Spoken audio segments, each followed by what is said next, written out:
اللہ الرحمن الرحیم۔ السلام علیکم۔ بھابھی کو فوت ہوئے 1 مہینہ ہو چکا تھا۔ گھر میں ہر وقت عورتوں کا تانتا بندھا رہتا جو کہ افسوس کرنے کے لیے آتی رہتی تھی۔ گھر میں ہر طرف سوگ کا سما تھا۔ بھابھی ہمارے گھر کا ایک اہم فرد تھی۔ میرا بھائی بھی بے حد اداس تھا۔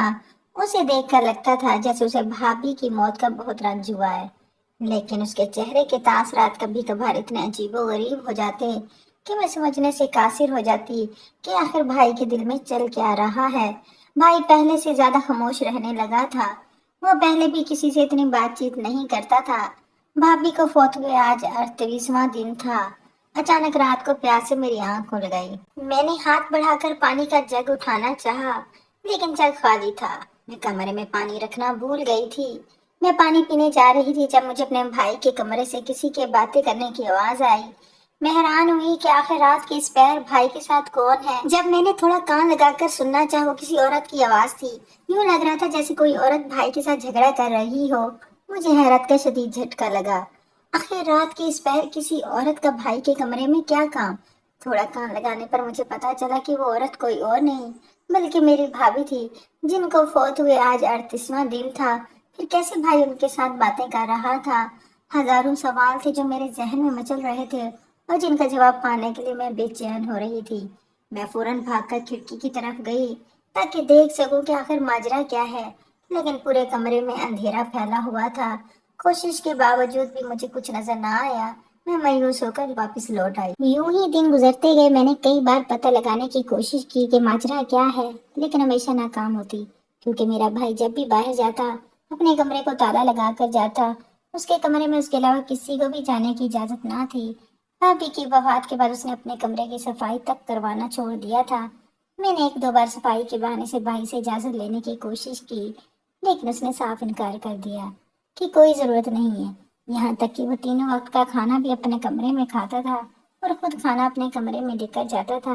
میں نے 2-3 بار بھائی سے بات کرنے کی کوشش کی، لیکن اس کے چہرے کے غصیلے اور عجیب و غریب تاثرات دیکھ کر خود ہی پیچھے ہٹ گئی۔ اس نے گھر والوں کے ساتھ اٹھنا بیٹھنا ہی چھوڑ دیا تھا۔ اب نہ وہ پہلے کی طرح اپنا وقت اپنے دوستوں کے ساتھ گزارتا۔ یوں لگ رہا تھا جیسے اس کا ساری دنیا کے ساتھ تعلق ختم ہو گیا ہو، سوائے اس عورت کے جس کے ساتھ وہ رات کو باتیں کرتا تھا۔ میں نے 1-2 بار اپنے بھائی کے ساتھ مذاق کرنے کی کوشش کی، لیکن اس کے چہرے کے تاثرات اتنے سرد تھے کہ مجھے اپنا خون جامد ہوتا ہوا محسوس ہوا۔ میں نے اندھا کے لیے توبہ کر لی کہ اب کبھی اس کے ساتھ مذاق نہیں کروں گی۔ پہلے میں یہی سمجھتی تھی کہ وہ بھابھی کے غم میں یہ سب کر رہا ہے، لیکن جب سے میں اس کے کمرے سے بھابھی کی آواز سن کر آئی تھی، اس کے بعد سے میں الجھ گئی تھی کہ یہ کیسے ممکن ہو سکتا ہے کہ کوئی مرے ہوئے انسان سے باتیں کرے۔ تجسس کے ساتھ ساتھ میرے دل میں خوف بھی بیٹھ گیا تھا۔ میں نے بھی پتہ لگانے کی ٹھان لی۔ روز میرے بھائی کے کمرے کے پاس رات کو گزرتی، روز بھابھی کے رونے کی آوازیں آتی۔ خدا کے لیے ایسا مت کرو، مجھ پر رحم کھاؤ، مجھ سے غلطی ہو گئی ہے، مجھے معاف کر دو۔ یوں لگتا تھا جیسے بھابھی بھائی کے سامنے گر گرا رہی ہو۔ سوچنے پر بھی مجھے یاد نہیں آیا کہ بھائی نے کبھی بھابھی کے ساتھ غلط رویہ رکھا تھا۔ وہ تو بھابھی سے بہت محبت کرتے تھے، پھر یہ سب کیا تھا؟ ایک دن بھائی کے کمرے کی لائٹ جل رہی تھی۔ میں نے سوچا کہ آج کھڑکی سے جا کر دیکھتی ہوں، مجھے ضرور کچھ نہ کچھ مل جائے گا۔ لیکن جیسے ہی میں کھڑکی کے پاس پہنچی، مجھے اپنی چاچی کی آواز آئی۔ وہ مجھے کسی کام کے لیے بلا رہی تھیں۔ میں نے انہیں کوئی جواب نہ دیا۔ اچانک چچی کی آواز قریب ہو گئی۔ انہوں نے مجھے اس طرف آتے ہوئے دیکھ لیا تھا، اس سے پہلے کہ وہ میری طرف آتی اور ان کے سوالات کا کبھی نہ ختم ہونے والا سلسلہ شروع ہوتا۔ میں نے وہاں سے بھاگنے کا سوچا۔ میں نے اپنی قسمت کو کوسا۔ اتنی مشکل سے مجھے پتہ لگانے کا موقع ملا تھا۔ ابھی میں وہاں سے ہٹتی کہ کمرے کی لائٹ دوبارہ بند ہو گئی۔ میں مایوسی سے اپنے کمرے کی طرف لوٹ آئی۔ بھائی زیادہ تر اپنے کمرے کی لائٹ بجھا کر رکھتا تھا۔ وہ اندھیرے میں رہنا پسند کرتا تھا۔ بھابھی کی وفات کو اب 40 دن ہو چکے تھے۔ بھائی نے ابھی تک اپنے کمرے کی صفائی کرنے کی کسی کو اجازت نہیں دی تھی، اور نہ وہ خود اپنے کمرے کی صفائی کرتا تھا۔ وہ صبح جلدی نکل جاتا اور رات گئے واپس آتا۔ اسی دوران میری ایک اور جگہ سے رشتہ آ گیا۔ گھر میں ہر طرف میرے رشتے کی باتیں ہونے لگیں۔ رشتہ بہت اچھا تھا، سب کو بہت پسند آیا تھا، جبکہ میری دلچسپی بالکل ختم ہو چکی تھی۔ اس دوران بھی میرا دھیان صرف اور صرف اپنے بھائی کی طرف تھا۔ میری کزن میرے ساتھ بیٹھے ہنسی مذاق کر رہے تھے اور مجھے چھیڑ رہے تھے۔ مجھے یوں لگ رہا تھا جیسے میرے احساسات جامد ہو چکے ہیں۔ مجھے ان کی کسی بات سے کوئی فرق نہیں پڑ رہا تھا۔